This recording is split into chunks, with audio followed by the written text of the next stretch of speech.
The who and whom whirl. Understanding relative pronouns. Hello, English language learners. Today, we're going to tackle a topic that often confuses many people. Who versus whom, in relative clauses. These are both relative pronouns, and we use them to add extra information about the subject or object of a sentence. But don't worry, by the end of this video, you'll know exactly when to use who and when to use whom correctly. First, let's understand what who and whom are. They are both relative pronouns that we use to refer to people.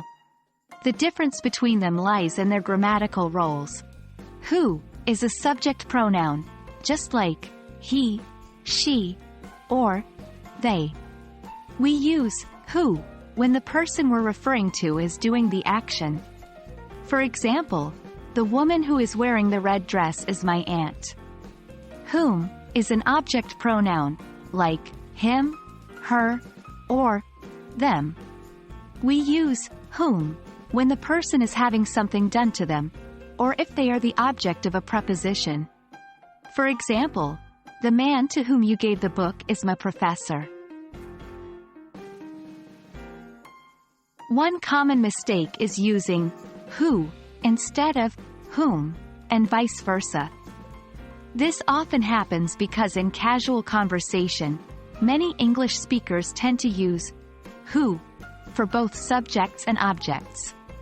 For example, you might hear, "Who did you give the book to?" Instead, it should be, "Whom did you give the book to?" Remember, whom is used when the person is the object of the action or the object of the preposition. Another common error is using whom after a preposition when the preposition is part of a phrasal verb. For example, "Who did you run into?" is correct, not "Whom did you run into?"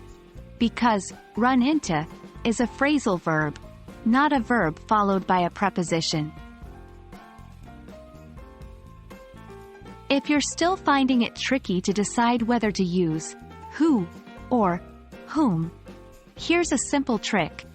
Try substituting the word with he or him. If he fits, use who. If him fits, use whom.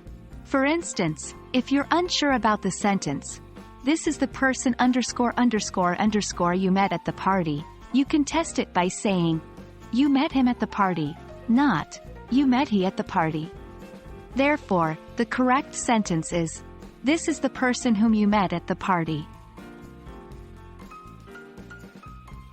That's it for today, folks. Remember, even though who and whom can seem challenging, with practice and patience, you'll get it. Just keep practicing, refer back to this video whenever you need a refresher, and don't be too hard on yourself. English is a complex language, and it's normal to make mistakes as you learn. Happy studying and see you in our next video.